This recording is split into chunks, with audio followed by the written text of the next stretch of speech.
Dude, let's go.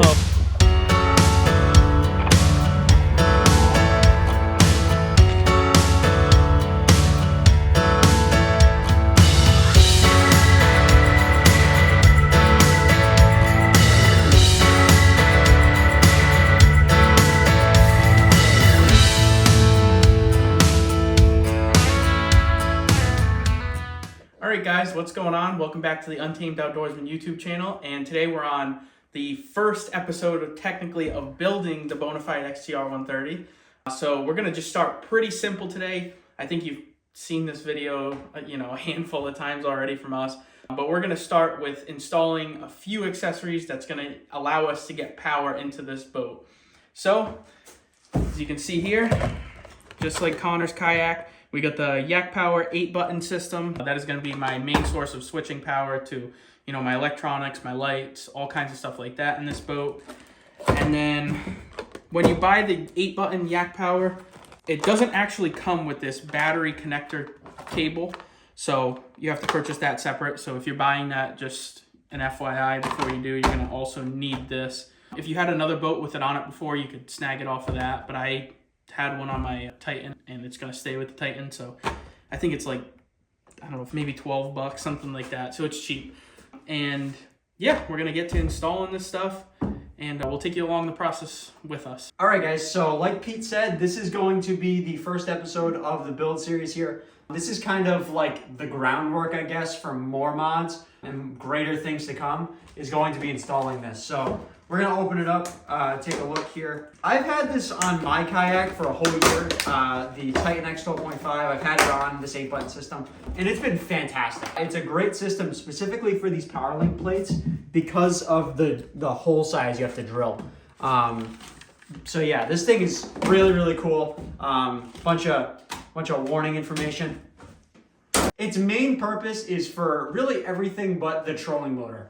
This thing is not rated. I think the max rating for all of the accessories that you can put on this thing combined, I think, is 20 amps. So not enough for a trolling motor whatsoever. So if you think about running a trolling motor, this is underrated, and the wire gauge size is very underrated for a trolling motor. But anyway, this is perfect for fish finders, lighting. I would run a power pole off of this too. I think power poles run, 60 watts, which is about 5 amps on 12 volts. So this thing is perfect for all those smaller accessories. So yeah, we got a couple of things that we're gonna do to this and a couple of little changes that we're gonna make to this guy as well. I'll show you that towards the end when we're installing this, but yeah, let's get started. So little heads up. So we can't 100% fully finish this video. Reason being is we are actually going to install the One Objective plate. It's a plate that One Objective makes that essentially goes right over this empty section here and creates a mounting area. So we're going to be mounting the YakPower system to that.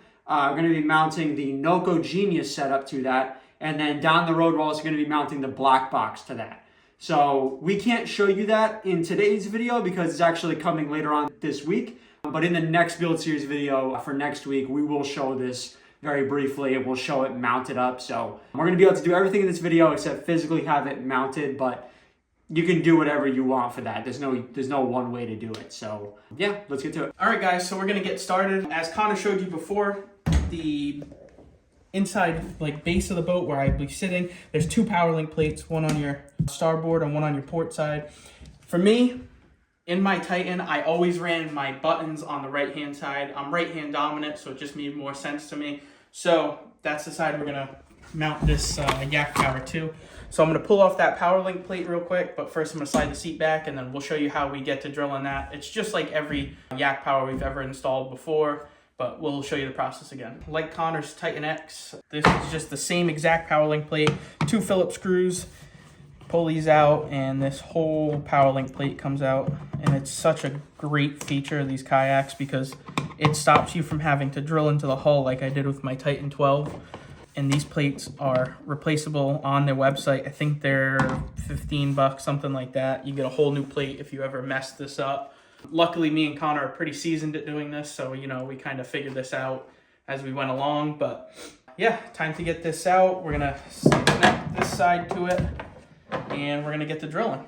So we'll show you that process now. I'm gonna start with just a small pilot hole, just because plastic, and I can with a small bit to start, I can fine tune where this is exactly gonna go. So with this YakPower head unit, the wire is actually offset. You probably saw this in the video we did for Connors too.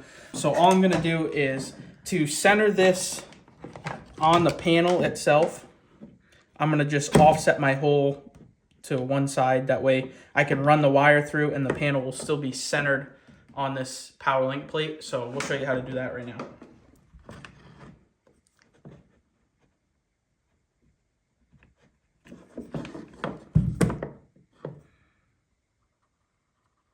The head unit, put it up here. See where it's about in the center. And then if you look from the back, you can actually stick your marker down there to about where the hole is gonna go, like this, and just mark it. Now you can see we got our dot mark. I'm gonna go right in the center. And like I said, it's gonna be offset because that wire is offset on the back. Start slow. Ram your way through, clean it up, and now we're going to take a bigger size because this end of the wire, as you can see for the head unit, is actually larger, so we're going to step that up to, I think we said 3/8 is what we did last time. I'll go back and double check just to make sure with you guys, but open up that whole bit, we'll feed that through, and then we can mount this to this plate with the 2 screws that they give you provided. So let's do that right now. All right guys, so now we got our 3/8 drill bit into the drill. We're just going to open up this hole like I said before, and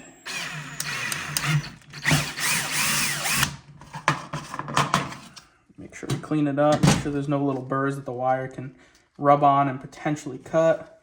I'll just take the drill. Also, when you're using power tools at home, just be very, very cautious. If you're not used to using power tools, me and Connor both do, you know, I'm a full-time mechanic, Connor's a full-time marine mechanic, so we both have a lot of hours using drills and drivers and stuff like that. So now time to put this head unit into this panel and we'll get her screwed into this. So let's go. Okay, so I ran the wire through, and as you can see, YakPower is nice and centered on this power link plate.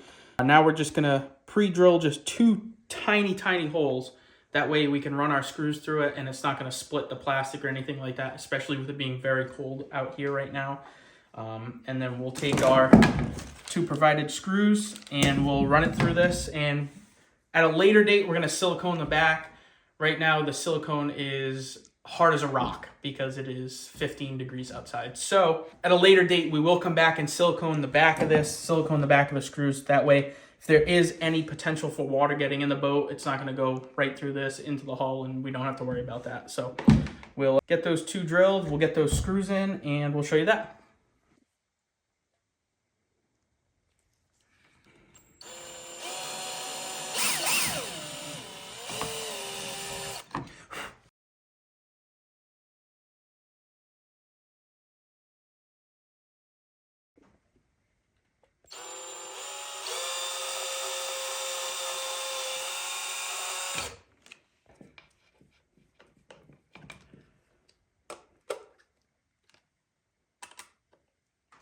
Okay, and now we're mounted to our power link panel. As you can see, it's nice and flush. It's all drilled. Like I said, we're going to come back at a later date and we are going to silicone these 2 screws and we're going to silicone this wire in the back here. But we're good now, so we're going to run this wire up to the main unit and we'll show you how to do that in a second.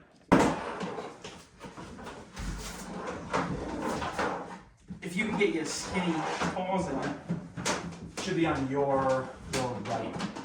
Feel on your right. Got it. Okay, then pull slow. Yeah, pull slow. I'll feed. Okay, you got it up there? I got it. I have one hand. All right. Oh, dude, there's how much room? Yeah, it's plenty. I thought we were gonna need way more slack than that. Plus, there's a little bit of slack on the YakPower unit too. Yeah. Good and tight. Okay. So now to connect that head unit over there to your actual switching unit module, all it is just simple as plugging it in. And it's a nice tight seal. This piece actually has 2 separate O-rings on it, so it's really sealing it. So now that we got that wired up, we are gonna get to connecting this battery terminal connector to it. And like we said, we're gonna do a little modification to this, and we'll show you that right now. Okay, so like Pete just said, and like I said earlier in the video, we are doing a small modification to this YakPower battery terminal connector kit, because in the box, so these work a little bit weird, and it's given us more hassle than anything, but I understand why they do it. So in the box, you have these ring terminals that disconnect from your actual connector kit. This is designed so this can connect to like smaller lithium iron phosphate batteries. So like those 7 amp hour ones, those 10 amp hour ones that have the spade terminals poking out the top. That's what this is for, so you can connect right to it. But they also make it so you can hook up your bigger, for example, this guy can have 100 amp hour in the front and the rear. This is what it would hook up to. We quickly found out that this is just more problematic for us than anything. More than one occasion, this has ripped out of, like this will actually pop out of the terminal connector kit and we won't have power to the unit. It's happened more often than not, and then after like a year or so, this becomes a really loose connection, so I'm not a fan of it. It's given me hassle, it's given Pete hassle before, so I just don't want to do that. So instead, in the toolbox of goodies here, I've got these guys. So these are 1416 ring terminals with a 5/16 inch ring. Pretty much all of the 50 amp hour and up batteries, at least that I've seen, there might be a few exceptions, but for the lithium iron phosphate ones, they have M8 bolts, which is perfect for 5/16 rings. If it's perfect, there's not a lot of slop or slack in that. So this is perfect. So we're actually gonna cut these right off. So any chance at a warranty? Gone. All right. Cut. All right, so we just got them right here. A brief tutorial on how to strip and cut wires. I have the Easy Man's way to do it right here, because this is just what I have at home. I have better stuff at my shop, but very simple. It's extremely easy. It's literally it. So I may want to take a little bit more off of that, but we'll see once I get to the ring terminal. So the major thing here is when you're stripping wire, you want to inspect this wire and make sure there's no strands that got cut out. There's nothing that got removed. You want to make sure you have all the wire strands in there, because when you lose strands, you're affecting the ampacity of that wire. You're affecting that wire's ability to carry current. So you want to definitely make sure that that's not the case. And one thing I'm going to do before I forget, this part's optional. You don't have to do this, but I'm a fan of it because it looks better. It's more visually appealing, but heat shrink.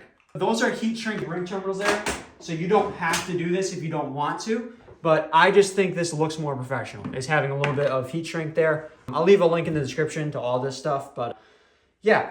So you got your thing here, and a lot of people, especially automotive mechanics, sorry Pete, but a lot of people will tell you to twist this wire.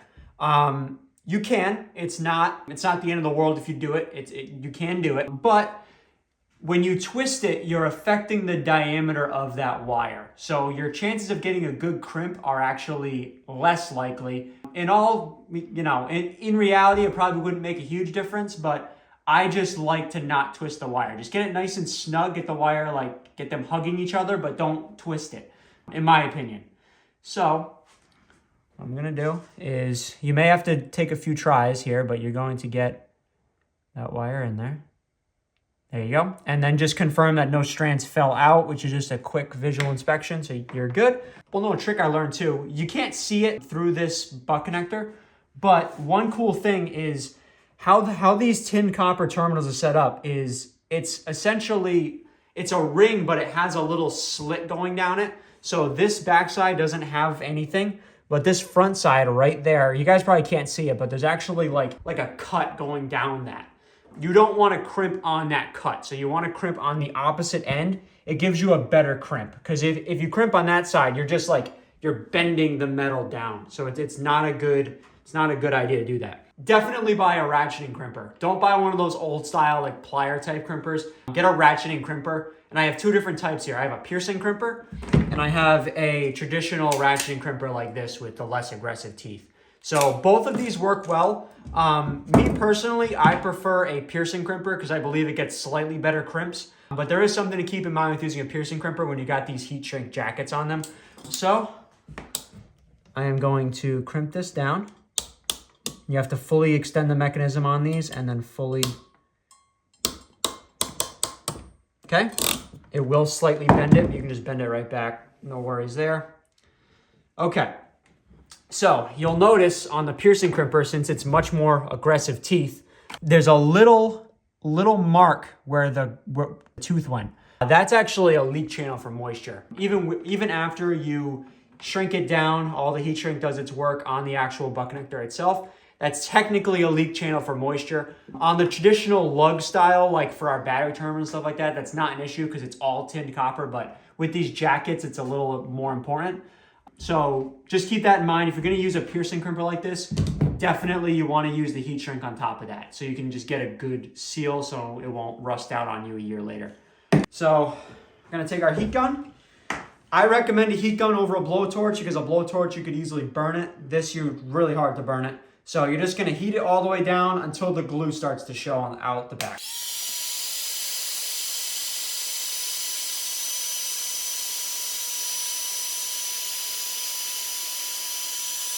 All right, so that's good.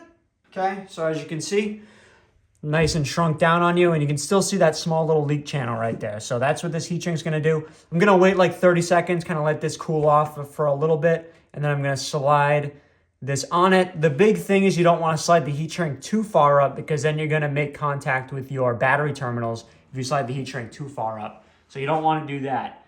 But yeah, this really isn't too bad. This crimper is a traditional style crimper here. This works equally as well. I'll leave a link to this too. It's just up to you which one that you prefer. But these also work really well. I'm not gonna show the other one because it's just gonna be the same thing again. But yeah, in my opinion, if you have no plans to go to one of those small spade batteries, like the 7 amp, 10 amps, just go with this because that little connector thing that these things are gonna be a lot more problematic in the long run instead of just going with something like this. So yeah, let's get to the next part of this video. Okay, so we got this completed now. It looks way better than stock. I consider this a OEM upgrade. So what I'm gonna do, I'm gonna just plug it right together. But one little trick that you can do, and this is what we're gonna be doing on these. So one thing we've noticed after many years of using these YakPower units, prolonged exposure, even in the hull with moisture and things like that, even if we don't even take on water, we notice that these connections get a little bit of corrosion on them. That makes a resistive connection, means, you know, this wire will get warmer, could lead to potential issues down the road. So one quick thing that we're gonna do to all of these connectors is take a little bit of dielectric grease and just kind of coat this terminal a little bit so no moisture can really get in there. I just think that's, you know, cheap insurance to kind of protect this a little bit. All right. Other side. This just prevents moisture getting in there, prevents corrosion from getting in there, so yeah. Okay. Now, your fingers are gonna love you, but it's fine. Okay. Good to go. So now that's not going to take on any moisture or anything. That'll look just like that for probably the lifetime of the unit, since we're probably never going to touch this. So yeah, we got this. Pete is going to be getting 2 100 amp hours for the front and the rear. So we're going to have plenty of power on this thing, but they're not here yet. So we'll just have a placeholder battery for the sake of this video. All right, guys. So now you saw Connor got that all set up. It's sitting in the hole for the moment, because I'm going to pull out this power link plate that's under this front hatch right here. This is where my battery for my YakPower is going to sit. It's going to be the battery for my fish finders, you know, any lights I'm going to run on this, and some other stuff in the future. But I got to drill through this to be able to get the power to that switching module from the battery. So we're going to pull this off right now, and we're going to mount up a couple of Yak Attack through-hole plugs on here. Take these screws just like the one earlier where we mounted the head unit. 2 screws, nice and easy, comes off. So the way I'm going to have this set up, since I'm going to have a couple wires running through that power link plate there, I'm actually going to take these and I'm going to very carefully stagger them so they fit onto this power link plate, because I need as much room as I can get. So I'm going to kind of just stagger them as close as I can together, mark the centers, and then I'm going to, you know, do my thing and drill. So let's get to it.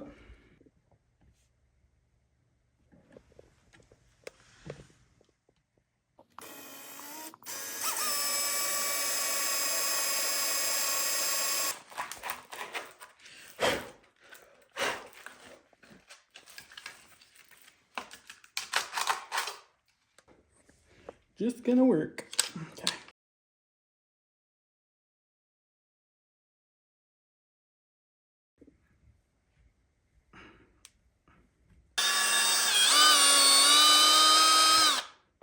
Let's get one hole drilled and screwed in, and then we'll do the other one. All right, guys, so now we're gonna install these YakPower through hole plugs. So as you saw, we drilled this hole. This is a 1-inch hole for the center of this, and I got it lined up to where I'm gonna want it. So we drilled this hole on the side. I think it's a 7/64 size bit to run these screws in. The screws are nice and tight. They're still cutting their own thread, so they'll stay tight in there. So now we got our grommets on this side. These are both the wires that are going to stick out through this through hole plug. This is for our battery side, positive and negative, and that'll connect our battery to our YakPower unit, and we should have power after that. So I'm just going to screw this YakPower through hole plug on, and yeah, we're gonna get this all buttoned up, and we'll show you guys it working tonight.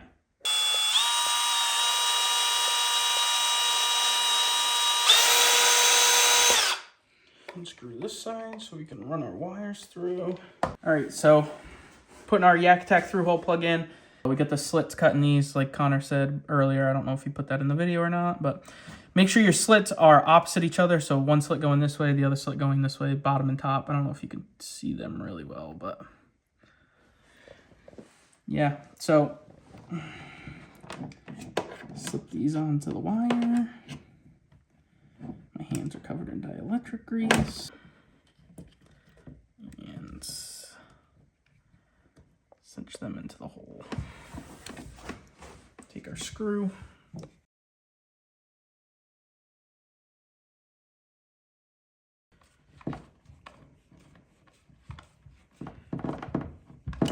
Tight and tight. And now our plate is going to go back on with our 2 screws and tight. We got this perfectly good Ryobi drill battery here, so yeah, that's what we're going to do. So on the battery, as you can see, we got a power side and a negative side, and we're just going to take negative to negative and power to power, and as you can see, it is lit up.